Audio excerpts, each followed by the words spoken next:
Across World War II America, prisoner of war camps spread quietly across the map, housing about 425,000, Germans in roughly 700 camps and subcamps administered under the U.S. Army's Office of the Provost Marshal General, a vast network designed to meet wartime labor needs while observing international law. In the southern and southwestern belt, rail corridors stitched farm country to depots, and the wartime labor shortage made these regions pivotal.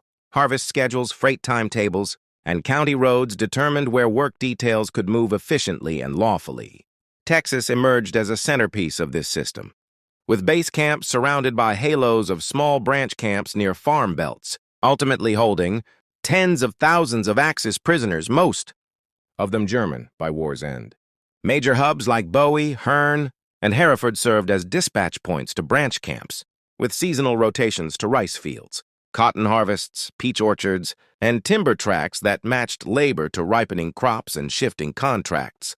A typical morning began with roll call inside the wire, followed by guarded trucks moving out through the compound gate toward cotton rows, sawmill yards, hospital corridors, and rural highway grading sites, all logged and scheduled. Under U.S. policy and the 1929 Geneva Convention's remuneration framework, employers paid the government about $1.50 per worker per day, while POWs received canteen scrip of roughly 80 cents, keeping camp economies controlled and cashless. Geneva rules differentiated who could work and how. Enlisted men could be required to perform non-military labor. Officers were exempt from compulsory labor, and NCOs were limited unless they volunteered, shaping daily rosters and supervision. Initial fear at rail sidings often gave way to the wary routine of guarded movement and distant towers. Ranch gates and fence lines framed a predictable rhythm, even as strict procedures governed every step. On ranch details, guards, stateside, GIs, kept a steady presence while branch camps remained tethered to base camp authority, inspection schedules, and reporting requirements that maintained accountability. The backbone of compliance was paperwork and policy. Geneva articles set humane treatment and work categories, MPs issued field orders, and time cards documented hours and tasks to align practice with treaty and policy. Before dawn, mess hall lines formed with steaming enamel mugs. Chalkboards listed crews and destinations, coordinating trucks to farms, hospitals, road crews, and mills in a choreography refined by repetition. These dispatches cycled through the seasons, with rice and cotton anchored to harvest windows, timber and public works timed to weather, materials, and county arrangements to maximize lawful labor use. Across Texas, agriculture absorbed the largest share of POW labor.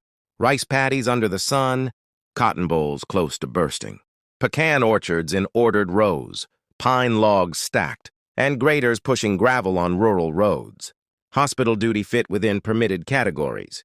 POW orderlies moved linens and managed routine tasks at military, medical facilities such as Harmon General and Ashburn General, all under U.S. Army oversight. Mail connected captives to home. Canvas sacks marked Germany passed through camp post, offices where censors stamped passed, and Hearne functioned as a significant postal center in the Texas network.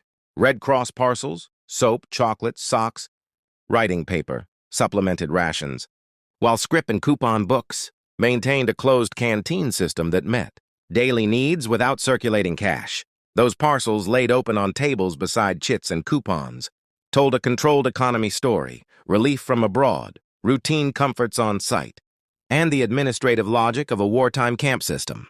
To some locals, the arrangement looked comfortable, and newspapers coined Fritz Ritz headlines as townspeople watched guarded work details. Cultural life within the wire fed that perception.